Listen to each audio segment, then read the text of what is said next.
Bosnian Serbs have expressed their dissatisfaction with the conference. Their leader, Radovan Karadzic, who has only observer status, left complaining of humiliation at being excluded from the main hall. As the talking continued, fires raged out of control in Sarajevo after one of the heaviest bombardments to date.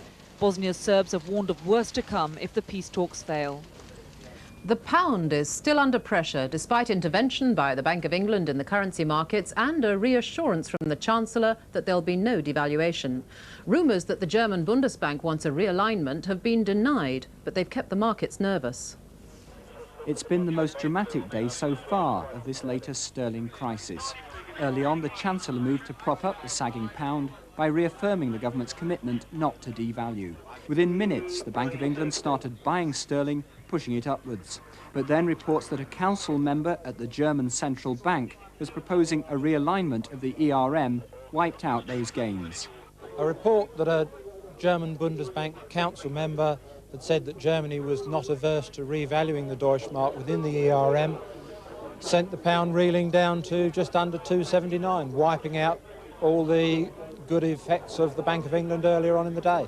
With sterling now back around last night's levels, a rise in interest rates to defend the pound remains a possibility. Northamptonshire Cricket Club has fined and suspended its captain, Alan Lamb, following allegations he made in today's Daily Mirror. He claimed that Pakistan's bowlers doctored the ball during this summer's test matches and one-day series. The club said Lamb had not cleared the comments either with it or with the Test and County Cricket Board. And that's all from us. The next news is at 6 o'clock over on BBC1. Hello, Ireland is there, but Britain is still beneath that huge mass of clouds. Although brighter weather is now getting into the west, you can see the radar echoes moving eastwards across the country, and drier weather now across Northern Ireland, into Wales, parts of the Midlands, and down into the southwest. But still some heavy bursts of rain to come in many places in the next few hours. But this brighter weather reaching most areas, I think, by the early part of the evening and reaching East Anglia too, and early on in the evening. Then a fine evening, but more rain getting into the west overnight, some quite heavy rain in many places tomorrow, strong to gale force southwesterly winds, and that rain getting down into the south in the afternoon, the gales transferring across to the North Sea. Brighter weather with sunshine, but quite heavy showers returning to northern and western parts of Britain, and still everywhere windy. This is BBC2. Now, North News with Mike Neville.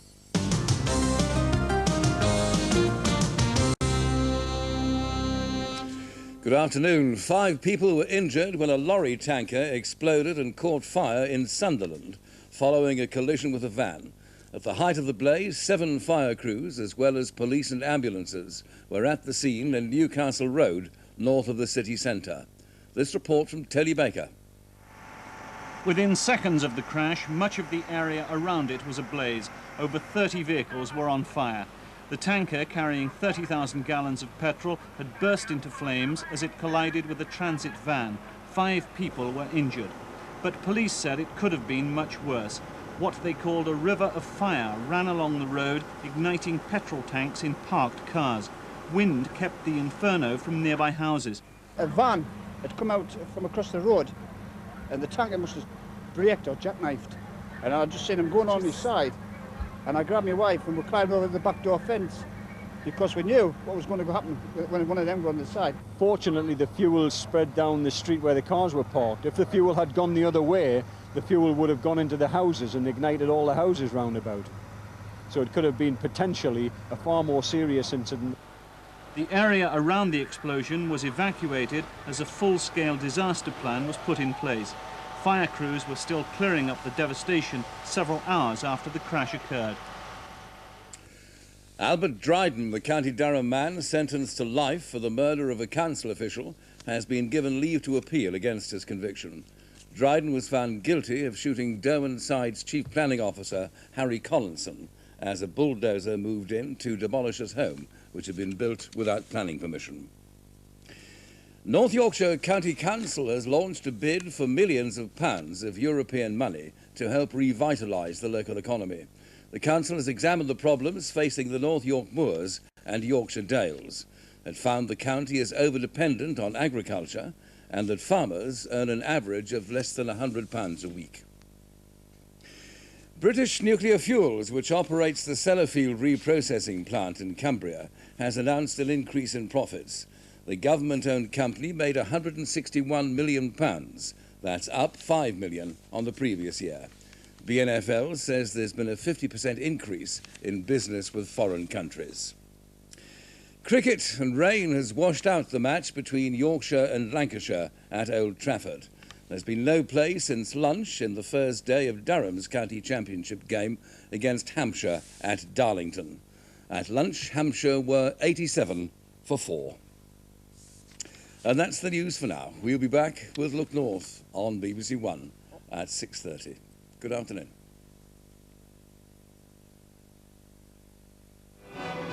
Tonight, live from the Proms, a rare musical experience. Under its new title, Russia's oldest orchestra, the St. Petersburg Philharmonic, returns to Europe for a performance of 3 diverse pieces. Berlioz's Le Corsaire, the Sibelius Violin Concerto in D minor, and Tchaikovsky's Manfred. Live from the Royal Albert Hall, the St. Petersburg Philharmonic, tonight at 7:30 on BBC2.